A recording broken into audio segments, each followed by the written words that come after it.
2022 నుంచి 2023 వరకు సప్లై అయిన నెయ్యిపై ట్రస్ట్ బోర్డు సభ్యులు ఆల అనిల్ వెంకటేశ్వర్లు అనుమానం వ్యక్తం చేశారు. కిలో నెయ్యి 1000 అయితే 489 రూపాయలకి కోడ్ వేసిన వారికి కాంట్రాక్ట్ ఇచ్చారన్నారు. ఈ విషయంపై సిటీ ఏర్పాటు చేసి విచారణ చేయాలని డిమాండ్ చేశారు.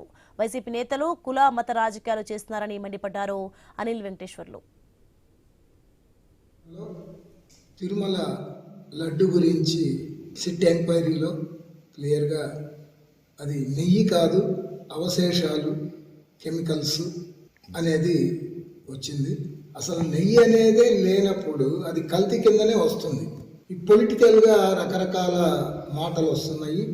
వాటి వల్ల హిందువుల మనోభావాలు దెబ్బతినే విధంగా, ప్రసాదం ముట్టుకుంటే ఏమైందో అనే విధంగా సనాతన ధర్మం, హిందూ ధర్మం గురించి అన్ని దేవస్థానాల్లో ఇలాంటి పొరపాట్లు జరగకుండా చర్యలు తీసుకునేదానికి, అలాగే 2022-23లో శ్రీశైల దేవస్థానంలో ఈ మధ్యకాలంలో తిరుమల లడ్డు గురించి